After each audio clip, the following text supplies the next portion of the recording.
It's 1936. In the dimly lit basement of the National Museum of Iraq, a German archaeologist named Wilhelm König is sifting through a pile of forgotten artifacts. He finds broken pottery, rusted tools, and dust-covered boxes, nothing out of the ordinary. But then something catches his eye. A small clay jar about 5 inches tall. It looks plain, cracked, and almost ordinary. But when he peers inside, he discovers something unexpected. A carefully rolled copper cylinder with an iron rod suspended right in the middle, all sealed together with asphalt. König studies it intently and writes a sentence that ignites one of archaeology's biggest debates.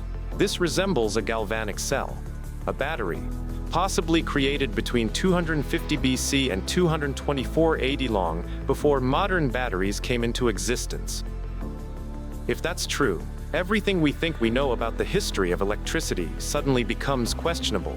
Naturally, this sparked heated arguments among scientists. Some hailed it as one of the greatest technological finds ever, while others dismissed it as just an ordinary storage jar. For decades, the debate raged on. Then, in 2003, the original artifact vanished during the looting of the Iraq Museum. Today, all we have are photographs, replicas, and a mystery that just won't go away. I'm Scout, and this is Forgotten Engineering. Today, we're diving into a simple question with a complicated answer. Was the Baghdad Battery truly the world's first battery, or just one of history's biggest misunderstandings? Before we can grasp the significance of the Baghdad Battery, we need to understand the people who might have created it. The jar was found at Kujut Rabu, just outside modern Baghdad, in a region that was part of the Parthian Empire. Now, the Parthians don't get as much attention as Rome or ancient Egypt, but they were incredible engineers. They built extensive irrigation systems, fortified cities, and trade routes that connected the East and West. Their empire was situated right on the Silk Road, making it a melting pot of knowledge from Greece, Persia, India, and even China. This is crucial because innovation often springs from the sharing of ideas between civilizations. By this time in history, people were already aware of many remarkable natural phenomena. Greek philosopher Thales of Miletus had observed static electricity centuries earlier by rubbing amber with animal fur, and Egyptian artisans had mastered complex metalworking techniques long before that. Chemical reactions were already being employed in dyes, medicines, and metallurgy. Humanity had many pieces of the puzzle, but conventional history suggested that no one knew how to produce a continuous electrical current. At least, that's what historians believed, until engineers decided to stop debating and start experimenting. Sometimes, the best way to answer a historical question is to build it yourself. And that's precisely what happened in 1940. For decades, the Baghdad Battery was merely an archaeological curiosity. Some thought it was revolutionary, while others deemed it meaningless. Then, in 1940, an engineer named Willard Gray from General Electric decided it was time to find out the truth. He would build it. Gray meticulously recreated the artifact using the same dimensions, materials, and internal design: a clay jar, a rolled copper cylinder, and an iron rod suspended in the center, just like the original. The only thing missing?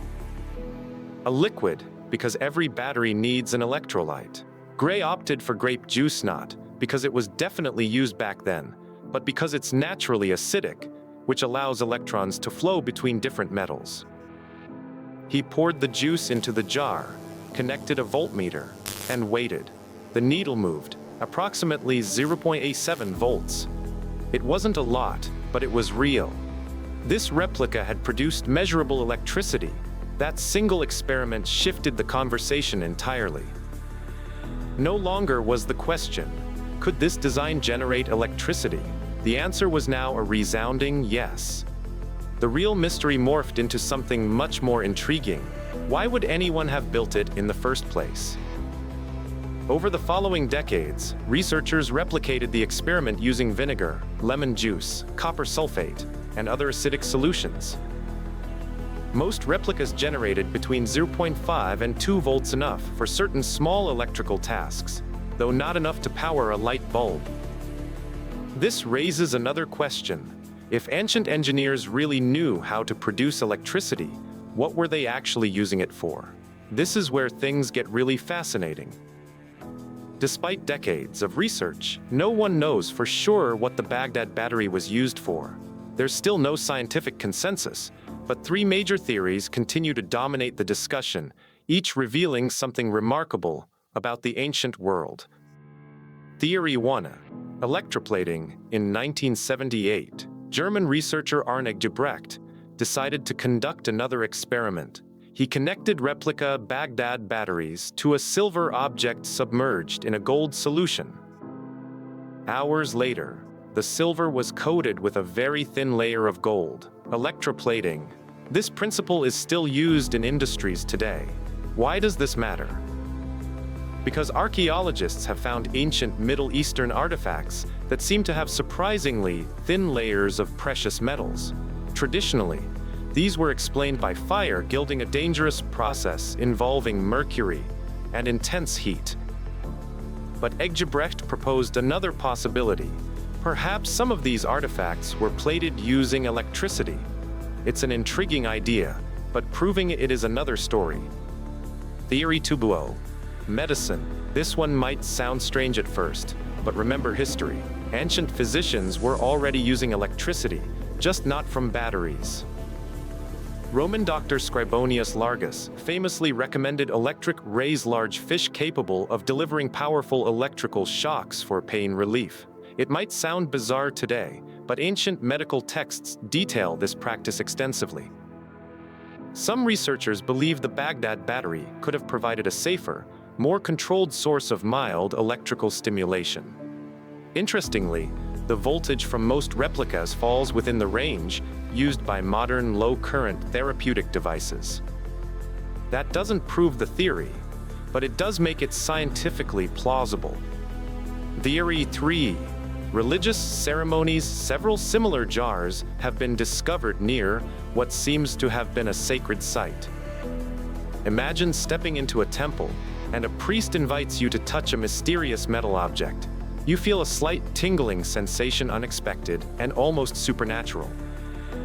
To someone living 2,000 years ago, that little electrical shock could easily be interpreted as a sign of divine power, not magic engineering disguised as religion.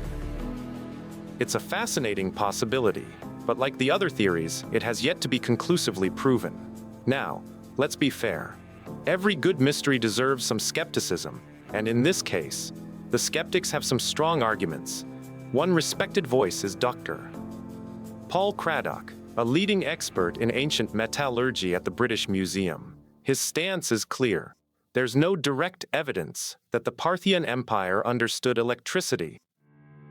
There are no written instructions, no scientific texts, no diagrams, and no inscriptions explaining how these jars were supposed to work. Not a single ancient document says, "Fill this jar with vinegar, connect the metals, and you'll generate electricity."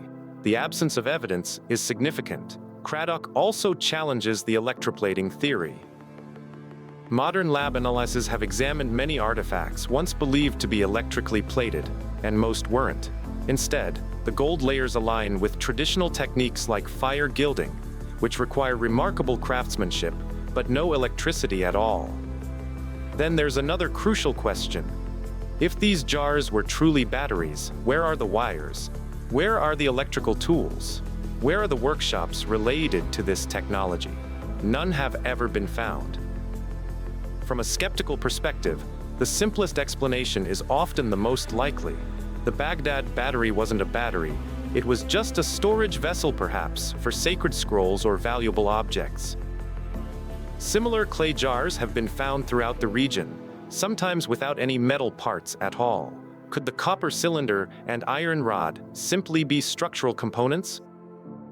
Are modern researchers seeing a battery just because we already know what one looks like? It's a reasonable argument, and science takes reasonable arguments seriously.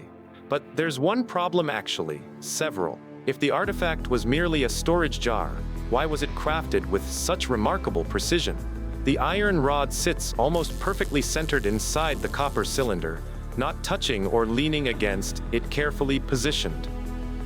Achieving that level of alignment accidentally isn't easy. Then there's the asphalt seal. It doesn't just close the opening. It insulates the metal components and creates a watertight chamber, exactly the kind of design you'd expect if liquid needed to stay inside. Another detail often overlooked is that archaeologists didn't find just one jar. They discovered multiple jars with nearly identical internal configurations. When an unusual design appears once, it might be coincidence. But when it appears repeatedly, it starts to look intentional. Standardized designs usually exist for a reason, because they work. Then came a fascinating experiment in 1999 when researchers at MIT's Egerton Center built several Baghdad Battery replicas.